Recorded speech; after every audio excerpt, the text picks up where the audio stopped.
Why did you resign? Or why did you, ba't hindi ka sumampa sa stage ng MUPH Pampanga final? Honestly, I did Naiwan it. tuloy si Sarah. Actually, I did it to save my sisters. That's the truth. I did it to save my sisters. Kasi if tumungtong ako sa stage, baka hindi makarampa yung mga sisters ko. So I'm the sacrificial lamb. Bakit hindi makakarampa sila?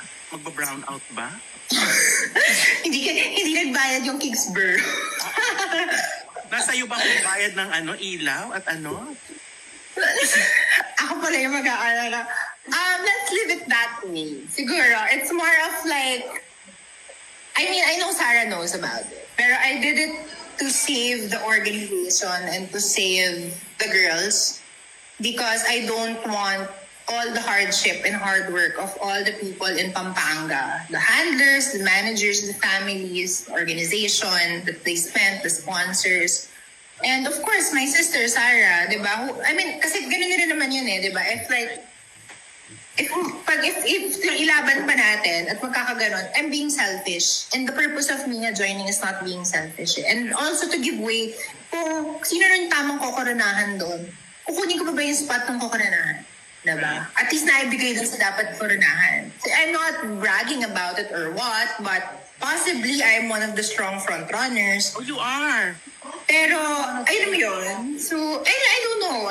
I don't know if I am, if I'm not, hindi natin sure. It depends still of the judges. But it's more of like, I want to give them the spotlight. Yeah. Diba? I want to give them the fantasy of like, oh, I'm the crown queen. Kukunin ko pa ba yun sa kanila? Kung pwede namang, diba, sa kanila na yun. I'll be here naman yet. I've done my job. Tapos also, may isa pa, in-invite naman nila ako to come. Like, oh, do you want to watch? Kung nag-watch pa ako nun at nandun ako sa baba, yung media nun, saan mapupunta na naman yung attention? Magugulat sila, bakit ako dito? Ba't wala ako stage? Diba? Maghahati-hati na naman. So, again, pwede bang mag-opening number man lang? Ako pala yung ako pala yung reigning queen. Correct. Pwede man lang ba yun? Tapos out na ako. Charing. Kaso ang nakalagay na, diba? If we... Yes.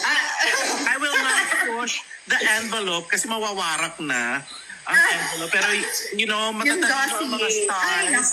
Yung dossier. In between the beautiful lines. Itago natin yung dossier. Baka pag lumabas